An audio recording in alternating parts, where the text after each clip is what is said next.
Very few groups mentioned in Scripture have a story filled with as much contradiction as the Moabites. In the Bible, they appear as Israel's closest neighbors, living side by side, sharing land, travel routes, and moments of history. Yet at the same time, they are often shown as enemies, almost always linked to hostility, spiritual temptation, and separation from God. They were related by blood, descended from a man who once journeyed with Abraham himself. Still, again and again, they became an obstacle in the journey of God's chosen people. They were always nearby but never fully accepted, always involved but rarely at peace. Constantly present, yet usually surrounded by tension. To truly understand who the Moabites were, it is not enough to look only at wars, failed treaties, or laws that kept them out. We must go back to their very beginning. Their origin contains no honor, no glory, and no heroic story. Instead, the birth of this nation comes from one of the most disturbing moments in the book of Genesis, wrapped in destruction, fear, and shame. Their story does not start in royal courts or on fields of victory, but in the smoking remains of Sodom and Gomorrah, inside a lonely cave, far away from any human eyes. There, in the quiet of the mountains and under the heavy shock of God's judgment, Lot and his daughters bring forth a family line that would be marked from its first breath. This lineage was born out of desperation, shaped by moral confusion, and weighed down by the results of choices made in a world that felt completely destroyed. From the earliest pages of history, the Moabites carried within their spiritual identity the burden of a troubled beginning. A past that would echo through generations and help shape who they were, how they acted, and why their relationship with Israel remained so conflicted. This painful origin helps explain not only the ongoing tension between the Moabites and the Israelites, but also the strict command in the law of Moses that excluded them from the assembly of the Lord. They were, in a very real sense, forbidden to belong to. They were pushed outside the heart of the covenant, permanently marked by the memory of how they began. Everything seemed to point to a future in which their story would end at the edges of history, isolated, rejected, and without hope of restoration. But the Bible rarely tells simple, straight-line stories. Just when the past appears to have sealed someone's fate, God brings an unexpected turning point.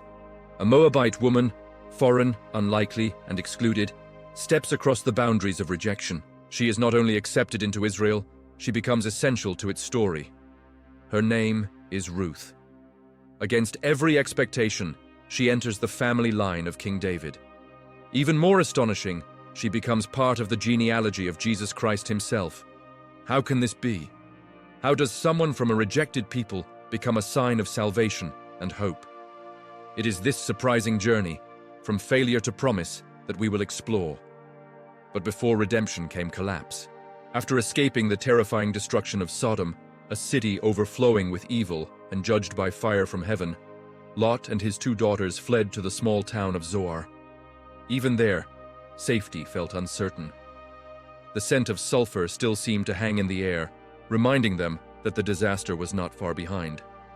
The sound of screams, the glow of burning fire, and the image of the destroyed plane haunted them and would not allow them to rest. Fear followed them everywhere and became a constant presence. Overcome by this feeling of never being safe, they chose to leave Zoar and climb into the mountains. Far away from any town or settlement, they found refuge in a lonely cave, a place defined by rock, silence, and isolation. Now completely separated from society, they were forced to face a harsh truth. Everything they once had was gone.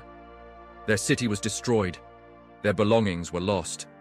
The daughters who had been engaged were gone, and most painful of all, Lot's wife had been turned into a pillar of salt for looking back at a past that God had judged.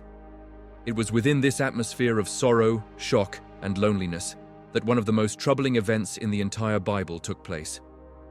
Lot's daughters, shaped by many years in a deeply immoral culture, began to view reality through warped and unhealthy thinking. Hope seemed to have disappeared entirely. Fear replaced reason, and the terror that their family line would come to an end became louder than any sense of right or wrong.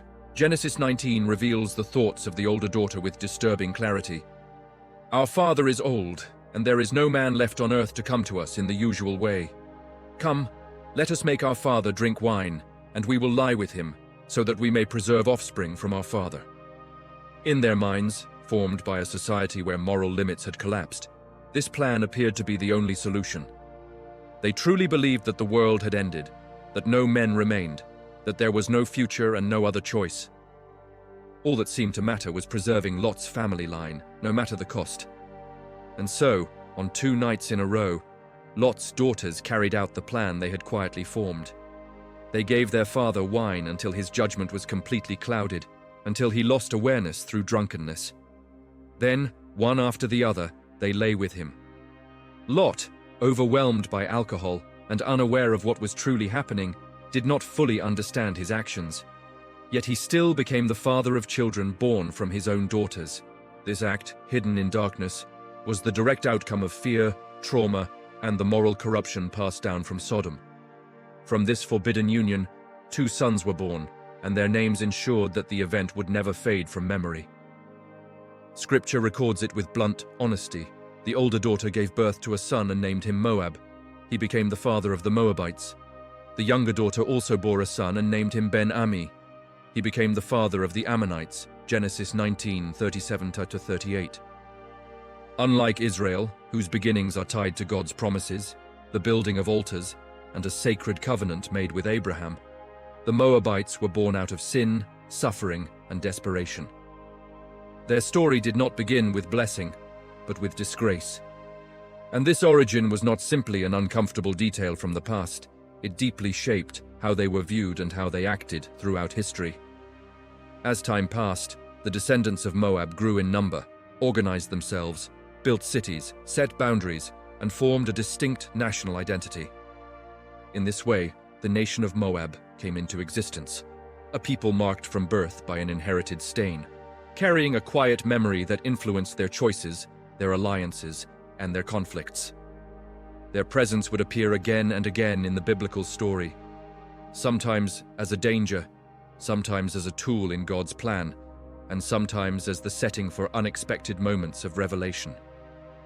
Many centuries later, after long years of traveling through the wilderness, enduring hunger, thirst, battles, and constant hardship, the Israelites finally arrived at the borders of the land God had promised them.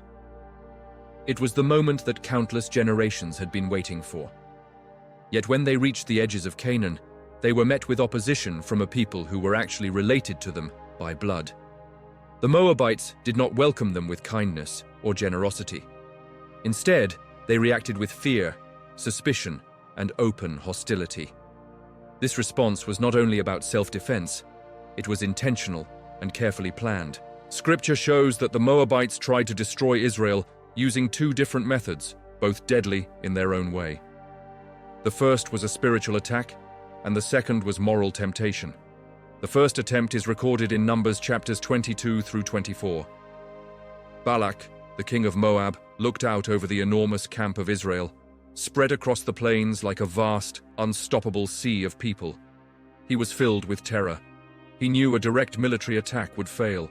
Stories of Israel's victories had already traveled far and wide, and Balak understood that he was not facing an ordinary nation, but a people protected by a powerful God. So he chose a different strategy. If he could not defeat them with weapons, he would try to defeat them with spoken words. Balak called for Balaam, a well-known seer throughout the region, famous for his spells and powerful curses. He promised him wealth, honor, and status in exchange for a single act, placing a curse on Israel. But as Balaam tried to carry out the king's request, he ran into an unmovable barrier, the God of Israel himself. On the journey, one of the strangest and most symbolic events in the entire Bible took place. Balaam's donkey saw an angel standing in the path and refused to move forward. Furious, Balaam beat the animal. Then, in a miraculous moment, the donkey spoke like a human being, warning its master of a danger he could not see. The message was unmistakable. God was in control, and no curse could be spoken unless he allowed it. Even so, Balak refused to give up. He brought Balaam to 3 different high places, each offering a clear view of the Israelite camp. At every location, Balak hoped to hear words of destruction. But each time Balaam opened his mouth, no curses came out.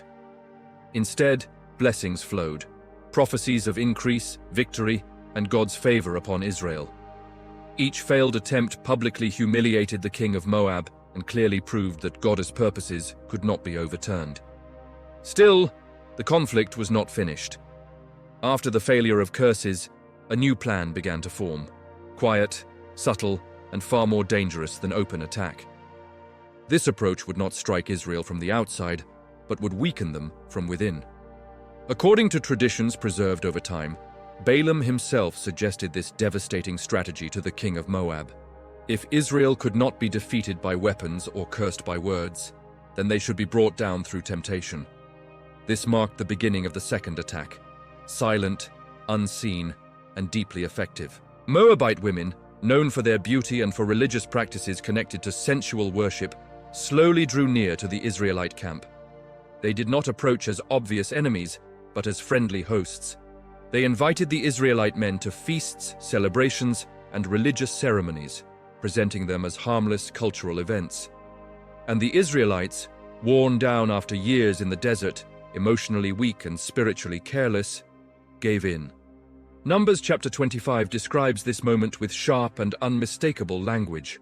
The Israelites began to engage in immoral relationships with Moabite women, joining them in sacrifices offered to their gods and eventually bowing down to Baal, a pagan god connected to fertility, pleasure, and moral corruption. This was not a single isolated failure. It was a widespread spiritual collapse. The nation that God had set apart for himself, called to live in holiness, and clearly warned not to mix with idolatrous peoples, fell into a deadly trap, not through warfare, but through desire. God's response was swift and severe. His anger burned against the people, and a plague swept through the camp. Thousands died. What was at risk was not simply discipline, but the very integrity of the covenant. It was as if Israel's holiness had been torn apart, a sacred agreement broken by lust and idol worship. In the middle of this chaos, one man stepped forward. Phinehas, a priest and direct descendant of Aaron, was filled with intense zeal for God's holiness. His action was extreme, decisive, and painful, but it was necessary. By acting, he stopped the defilement that was spreading through the camp. Only then did the plague come to an end. The immediate crisis was contained, but the event left behind a lasting wound, a warning that would not be forgotten. This incident was not merely a dark moment from ancient history. It revealed a deep and repeating truth. Israel's greatest danger did not always come from outside enemies carrying weapons of war. Often, it arrived disguised as pleasure, wrapped in temptation, and presented as something culturally acceptable. In this way, the Moabites became more than a military threat. They came to represent a spiritual danger, a people whose influence could pull Israel away from its God and bring the nation to the edge of ruin. As a result of this hidden hostility and serious spiritual offense, a grave decision was made. The actions of the Moabites, from their attempt to curse Israel to their success in leading Israel into spiritual corruption at Baal Peor, did not escape God's notice. These events did not fade into painful memories alone. They were written into law. In Deuteronomy 23:3, God gives a firm command through Moses, filled with weight and seriousness. No Ammonite or Moabite was permitted to enter the assembly of the Lord. Even to the 10th generation, none of them could enter the assembly of the Lord forever. These words are strong and uncompromising. This was not just a social rule or a ceremonial limitation. It meant exclusion from the heart of Israel's spiritual life. No belonging, no participation, no share in the covenant inheritance. And to remove any doubt, the command is reinforced with the phrase, even to the 10th generation, forever. This was not a temporary punishment, but a decree meant to last across time. The very next verse explains the reason for this judgment. They did not meet you with bread and water on your journey when you came out of Egypt, and they hired Balaam to curse you. God did not forget their lack of compassion toward Israel in its suffering, nor their intentional effort to bring spiritual destruction upon his people. At first glance, this command may appear harsh, but when viewed through faith, It is not rooted in hatred or revenge. It is an act of protection, a safeguard meant to preserve what was holy. Israel was a nation set apart for God, and any influence capable of pulling it away from him had to be kept at a distance. God's priority was to guard the very heart of the covenant. Because of this, the future of the Moabites seemed completely sealed. They were a people whose beginnings were marked by sin, whose history was filled with hostility and betrayal, and who now lived under a severe sentence of spiritual exclusion. From a human perspective, there was no way back. The door appeared firmly shut, access to God seemed blocked, reconciliation looked impossible. Yet God never writes history according to human reasoning. His justice is real, firm, and unavoidable, but his mercy goes even deeper. It is more unexpected, more powerful, and more transformative than anyone imagines. Where human judgment sees permanent rejection, God often plants the first seeds of redemption. And it is precisely in this dark moment, heavy with exclusion and judgment, that God begins to act in a surprising way. Quietly, almost unnoticed by official history.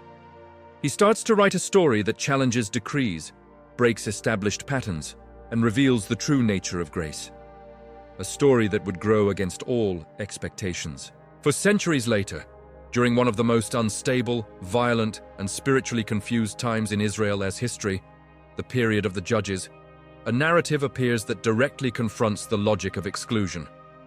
It is a story filled with loyalty, love, and redemption. And its main character is not a warrior, not a priest, and not a prophet. She is a woman, a widow, a foreigner, and most unexpectedly, a Moabite. Her name is Ruth.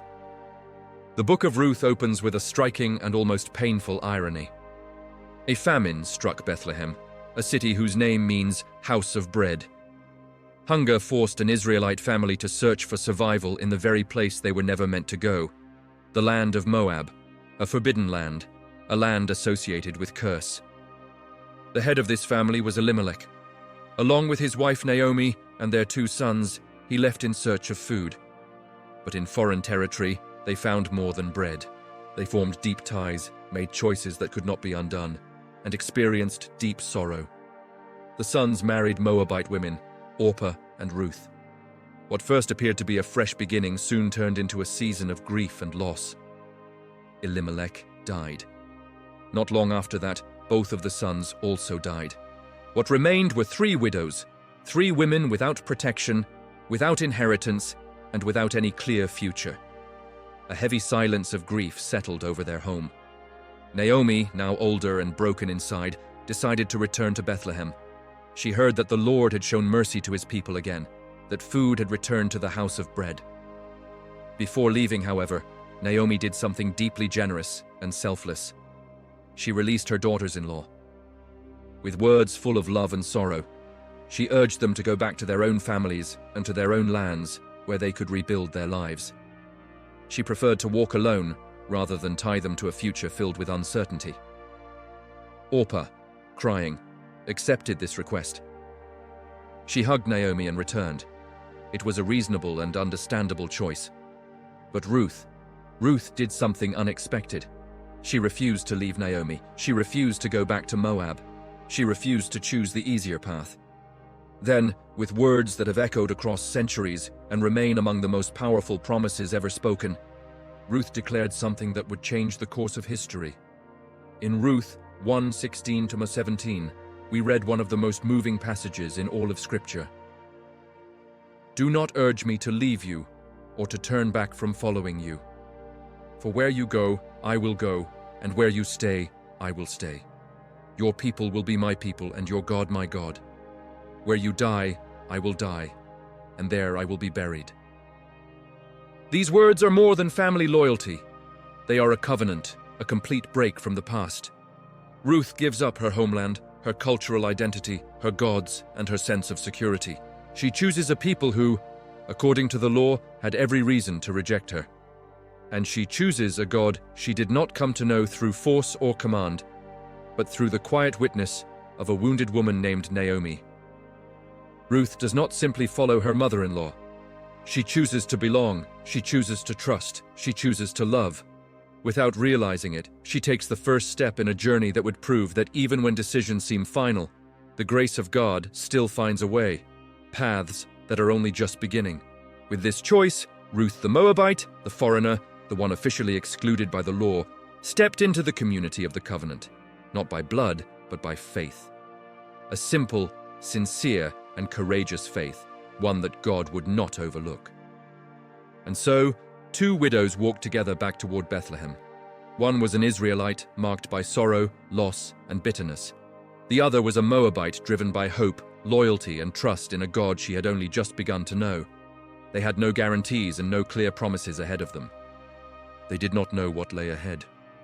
All they had was each other and a quiet hope that God was still working out something far greater than they could understand. Yet in that small and faithful choice, one that seemed ordinary and unnoticed, heaven was already moving. God was beginning to write a new chapter in the story of salvation. This chapter did not start in royal halls, at sacred altars, or in centers of power. It began on a dusty road leading from Moab to Bethlehem. Ruth's arrival in Bethlehem raises an unavoidable and uncomfortable question. How could a Moabite, someone clearly excluded by the law, be not only accepted among Israel, but become the central figure in one of the most beautiful stories in all of Scripture? The answer is both simple and deeply challenging: grace. The command recorded in Deuteronomy was necessary. It acted as a protective boundary, guarding Israel from once again being drawn into idolatrous and destructive practices. But it was never meant to be an unchangeable sentence of personal condemnation. The God of the Bible has always been concerned with more than ancestry or cultural background. He has always looked at the heart, and Ruth's heart was different from that of her forefathers. It was humble, changed, and fully surrendered. When she declared, "Your people will be my people, and your God will be my God," she was doing more than expressing affection or family loyalty. She was making a confession of faith, a true turning of her life toward God. By faith, Ruth entered the covenant that defined Israel, and God received her in Bethlehem. Her humility, her willingness to labor in the fields, her faithful care for Naomi, and her upright character drew the attention of a man named Boaz. He was a close relative of Elimelech and was well aware of the ancient law of the Goel, the kinsman redeemer, a sacred responsibility that involved reclaiming lost land, caring for widows, and preserving family names that were in danger of being lost. Boaz noticed Ruth, but not only with his physical eyes. Boaz recognized her faith, her quiet strength, and her dignity, and he chose to act. He stepped into the role of redeemer, took her as his wife, and restored the family name, the inheritance, and the future that had been lost. Through this single act, something remarkable took place. Ruth, the foreigner once rejected by the law, became a respected and honored woman in Israel. This account is more than a touching ancient love story. It is a living illustration. Ruth represents all of us, outsiders, Gentiles, imperfect people without spiritual inheritance, marked by pasts far from God. And Boaz points forward to Christ, the true Redeemer, who sees us as we are, chooses us by grace, rescues us, and joins us to himself through an everlasting covenant. Just as Ruth was welcomed into the family of God, we too are received, not because of merit, not because of ancestry, but purely by grace. A grace that rises above the law, breaks down barriers, and turns rejection into belonging. The strongest proof of Ruth's importance is found not only in the Old Testament. It stretches across centuries and appears at the very opening of the New Testament. When the evangelist Matthew begins the story of Jesus' life, he starts with what may seem like a simple list of names, a genealogy. Yet within that carefully recorded family line of the Messiah, among patriarchs, judges, kings, and the great figures of Israel's history, something unexpected stands out. 4 women are named, women who, in their own contexts, crossed boundaries, challenged expectations, and became channels of grace. And among them is Ruth. Yes, Ruth the Moabite. This detail is not accidental. In a strongly patriarchal society, mentioning women at all was uncommon. Naming a foreign woman from a people once excluded by law was a deliberate and powerful theological statement. It clearly declares that God's plan of salvation was never limited to one nation. From the beginning, it was always wider, deeper, and greater. It always made room for the unlikely. Ruth's faith, born in tragedy, shaped by loyalty, and shown through everyday humility, was so genuine that God not only accepted her, but placed her at the very center of the story of redemption. Ruth became the great-grandmother of King David, and from David's line came Jesus Christ. It is as if God himself was saying to humanity, "Yes, I know her past. I know the origin of her people. I know the marks of rejection. But above all, I know the heart that believes." A story that began in shame, desperation, and exclusion ends in glory, redemption, and belonging. Grace triumphed. Mercy triumphed. Love triumphed. And so we reach the end of our journey through the history of the Moabites. A story that begins in a cave, wrapped in sin and suffering, and ends in heaven with the birth of the one who would save all humanity. We have seen a nation born in darkness grow in pride, attempt to seduce and curse God's people, and then be restrained by a harsh but necessary law. Yet in the middle of that broken lineage, God chose one woman, not a queen, not a prophetess, and not someone powerful by the world's standards. He chose a widow, poor, foreign, and invisible in the eyes of society, to show that the past does not determine the future when God steps into the story. The account of Ruth delivers one of the most beautiful truths found in all of Scripture. The grace of God is greater than any curse, greater than any law, and greater than any rejection. The sin committed long ago in the darkness of a cave seemed to have permanently sealed Moab's destiny. Yet in a barley field, under the light of the morning sun, a foreign woman gathered more than bundles of grain. She gathered redemption. And through that redemption, she helped prepare a path that, generations later, would bring into the world the true light, Jesus Christ, the Redeemer. God's law is holy, just, and perfect. It reveals his character, his standard of holiness, and clearly reminds us of the consequences of sin. But the story of Ruth reveals something even deeper. God's heart always leans toward those who come to him with humility and sincere faith. Ruth shows us that God does not look first at nationality, ethnicity, or family background. He looks at the heart. And when a genuine heart turns toward him, no curse, no exclusion, and no barrier is powerful enough to stop his grace from reaching, restoring, and transforming. This story teaches us that God does not treat nations as faceless groups, but sees each person individually. His mercy is personal, living, and always available to those who truly seek him, no matter where they come from or what their past may be. Thank you for joining us on this deep and moving journey, where we discovered that even a story marked by shame can become a vessel of redemption. The path of the Moabites, which began in darkness, found light through the faith of a single woman. And through her, God revealed his eternal plan of salvation. If you would like to continue exploring stories like this, stories filled with unexpected turns, hope, and forgotten truths from the Bible, I invite you to click on one of the 2 videos now appearing on your screen. Each one offers another journey that can touch the heart and strengthen faith even further. May God bless your life, and I'll see you again soon.